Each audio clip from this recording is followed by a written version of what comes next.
हम तो आंदोलन कर रहे हैं और हमने कहा है कि बीजेपी की सरकार आने वाला कल बनेंगी तो एसआईटी गठित करके जांच कराएंगे। जो लोग इलीगल तरीका से यहाँ मतदाता बने हैं उस सबको यहाँ से। डेमोग्राफी और मुस्लिम मतदाताओं की अचानक वृद्धि के मुद्दे पर एक तरफ विपक्ष लगातार इसको मुद्दा बनाए हुए है, बाबूलाल जी लगातार कह रहे हैं, दूसरी तरफ सत्ता पक्ष इससे बार बार इनकार कर रहा है।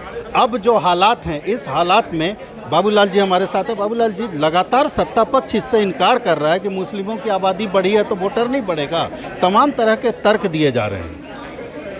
नहीं, मैंने ये कहा कि उनकी बढ़ी है वो एक पार्ट है, लेकिन अहम सवाल ये है कि झारखंड में आदिवासियों की आबादी लगातार कम होती गई। ये आदिवासियों के लिए संकट है, क्योंकि आदिवासियों को चाहे लोकसभा में हो या विधानसभा में या सरकारी सेवाओं में आबादी के अनुपात उनको रिजर्वेशन मिला हुआ है।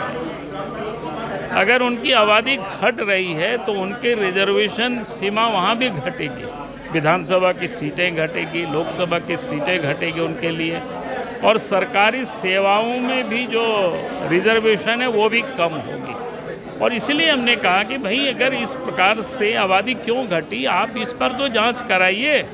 उसी पर मैंने कहा कि अगर आप झारखंड भी देखेंगे तो 1951 में जहां झारखंड में 35.38% आदिवासी थे, आज 2011 में 26.20% रह गए। पूरे झारखंड के मैं कह रहा हूँ लगभग 10% घट गया, लगभग 10% घट गई। और वहीं पर मुस्लिम आबादी 1951 में 8.9% थी, आज 14.53%।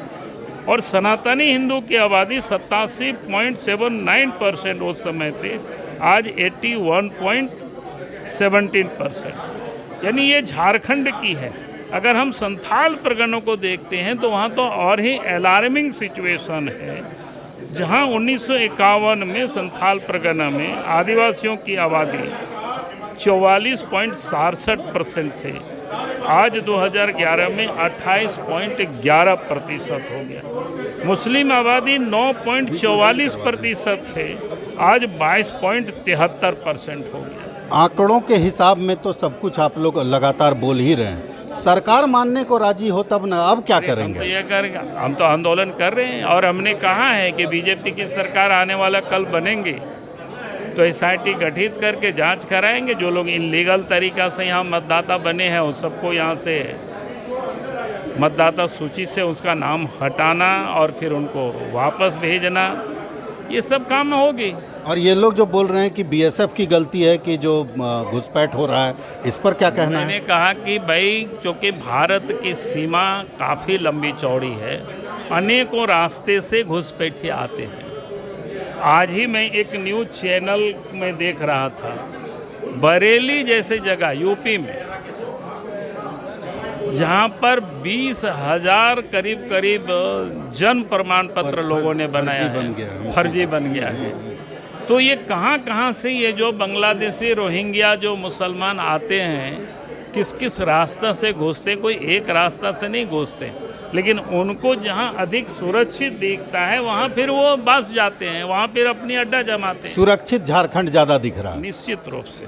इसलिए तो बाबूलाल जी का साफ तौर पर कहना है कि जब अगर बीजेपी की सरकार आएगी तो बीजेपी इस तरह के लोगों को, जिसको लेकर के ये लोग आंदोलन कर रहे हैं, बीजेपी इस तरह के लोगों को चिन्हित करेगी और चिन्हित करके यहाँ से फिर वापस उनके गंतव्य तक भेजेगी। भारत एक्सप्रेस के लिए कैमरामैन धर्मेंद्र के साथ मधुकर आनंद, रांची।